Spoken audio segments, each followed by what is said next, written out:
साथियों, आज ये भूमि, यह आकाश, यह पवन सब गवाही दे रहे हैं कि हम भारत माता की 79th स्वतंत्रता जयंती मना रहे हैं। 15 अगस्त 1947 वो प्रभात जब गुलामी का अंधकार टूटकर बिखर गया और स्वतंत्रता का सूरज उग गया। वह सूरज जो केवल रोशनी नहीं लाया बल्कि हमारे मन में आत्मगौरव की अग्नि प्रज्वलित कर गया। हमारे स्वतंत्रता सेनानी केवल योद्धा नहीं थे, वे समय के स्कल्प्टर जिन्होंने अपने रक्त और पसीने से राष्ट्र की मूर्ति गढ़ी। महात्मा गांधी ने कहा था, अहिंसा ही मानवता की सबसे बड़ी शक्ति है। उन्होंने दिखाया कि सत्य की तलवार बिना धार के इस साम्राज्य को हिला सकती। शहीद भगत सिंह ने कहा था कि वे मुझे मार सकते हैं, वे मुझे मार सकते हैं, लेकिन मेरे विचारों को नहीं मार सकते हैं। नेताजी सुभाष चंद्र बोस की गर्जना, मुझे खून दो, मैं तुम्हें आजादी दूंगा, आज भी गगन में गूंजती है। झांसी की रानी लक्ष्मीबाई वह सिंहनी थी जिन्होंने तलवार को अपने आंचल में पालकर शौर्य की परिभाषा बदल दी। सरदार पटेल वह लोहे के स्तंभ थे जिन्होंने बिखरे हुए भारत को एक माला में पिरो दिया। मेरे प्यारे देशवासियों, स्वतंत्रता केवल बेड़ियों को तोड़ना नहीं, यह आत्मा की आजादी, यह वह दीपक है जो अंधकार के हर कोने में प्रकाश फैलाता है। पंडित नेहरू ने कहा था, आधी रात के समय जब दुनिया सो रही होगी, भारत जीवन और स्वतंत्रता के लिए जागेगा। वह जागरण केवल एक रात का नहीं, बल्कि वो आने वाली पीढ़ियों के लिए एक चेतावनी थी कि स्वतंत्रता को संजोना आसान नहीं है।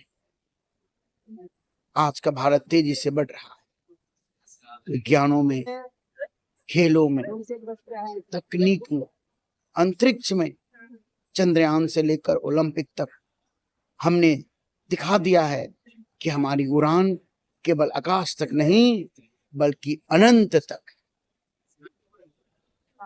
मेरे प्यारे भाई बहनों, लेकिन आज भी हमारे रास्ते में कांटे, गरीबी, अशिक्षा, भ्रष्टाचार, असमानता और पर्यावरण संकट, ये वे अजगर हैं जिन्हें हमें मिलकर परास्त करना होगा। डॉक्टर एपीजे अब्दुल कलाम ने कहा था, महान सपने देखने वालों के ही महान सपने पूरे होते हैं। तो यह सपना केवल नेताओं का नहीं,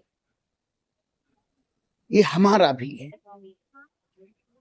मेरे प्यारे देशवासियों, साथियों, स्वतंत्रता कोई वार्षिक उत्सव का शोपीस नहीं, यह रोज का व्रत है। यह हमारे कर्मों में झलकनी चाहिए। जब हम पेड़ लगाएं, जब हम सच्चाई के साथ पढ़ाई और नौकरी करें, जब हम भेदभाव के विरुद्ध खड़े हों, जब हम मैं से हम बने। गुरुदेव रविन्द्रनाथ ठाकुर ने प्रार्थना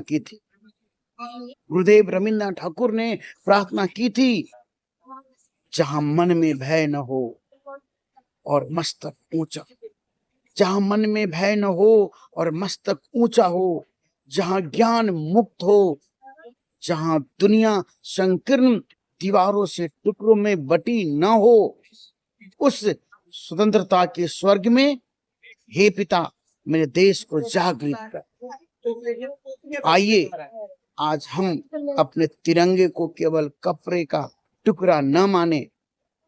यह वो आसमान है जिसमें हमारे पूर्वजों की आत्माएं उड़ रही हैं। यह वह सागर है जिसमें उनकी कुर्बानियों की धाराएं बह रही।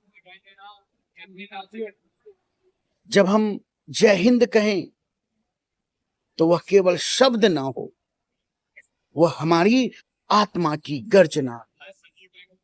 जब हम भारत माता की जय कहें तो वह केवल नारा न हो, वो हमारे रक्त की धड़कन। आज मैं आपसे आह्वान करता हूं, आज मैं सारे देशवासियों से आह्वान करता हूं कि आइए हम वह पीढ़ी बने जो केवल आजादी की कहानी नहीं सुनती बल्कि उसे आगे लिखती है। सुनती ही नहीं बल्कि लिखती भी। आइए हम वह दीपक बने जो आने वाले कल के अंधकार को रोशनी दे।